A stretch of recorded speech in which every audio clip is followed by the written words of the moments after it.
వారాహి మీద వస్తే ఆ కిక్కే వేరప్ప.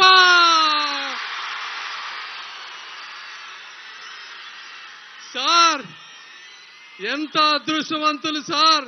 మేము చూసి తరిస్తున్నాం, మీరు అనుభవిస్తూ తరిస్తున్నారు.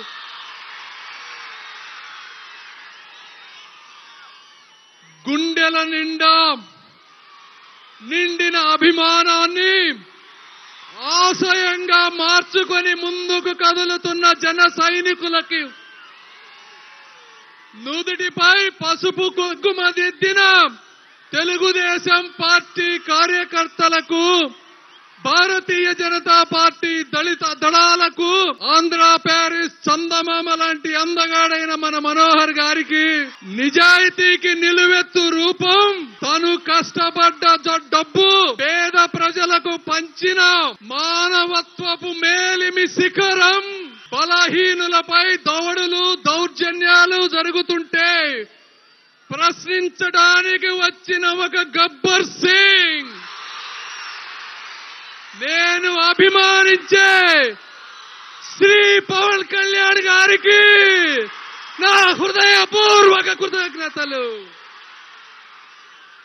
5 సంవత్సరాలలో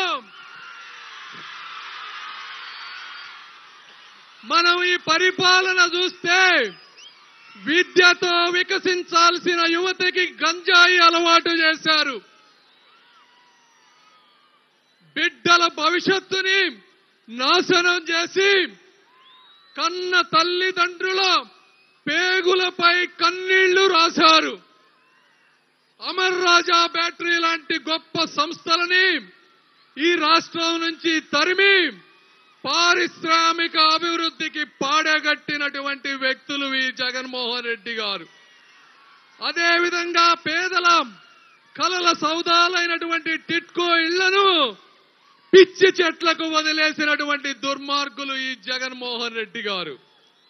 రోడ్లు చూస్తే గుంతలే గుంతలు, మందు చూస్తే దోచుడే దోచుడు, కరెంటు బిల్లులు చూస్తే బాదుడే బాదుడు, నాయకులు చూస్తే బూతులే బూతులు.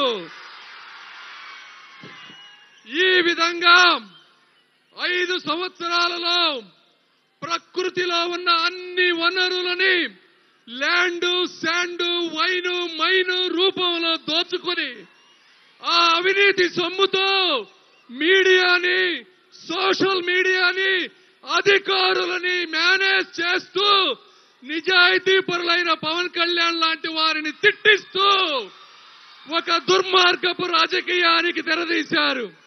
ఇలాంటి పరిస్థితుల్లో ఈ మహోన్నతమైనటువంటి వ్యక్తి తను తగ్గి ఎన్డీఏని స్థాపించారు.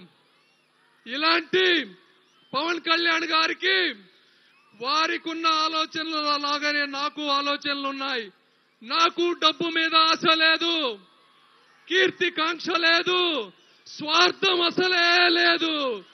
నేను పుట్టిన ఈ ప్రాంతానికి ఏదో ఒక చెయ్యాలన్న ఒకే ఒక ఆశయం తప్పించి, సార్ పవన్ కళ్యాణ్ గారు మీ ముందు నేను ప్రమాణం చేసి చెప్తా ఉన్నా, ₹1 కూడా వచ్చే 30 ఏళ్లలో అవినీతి చేయనని, ఈ అభిమానాన్ని అభివృద్ధి రూపంలో ఇస్తానని తెలియజేసుకుంటూ మీ అందరికీ మనస్ఫూర్తి కృతజ్ఞతలు.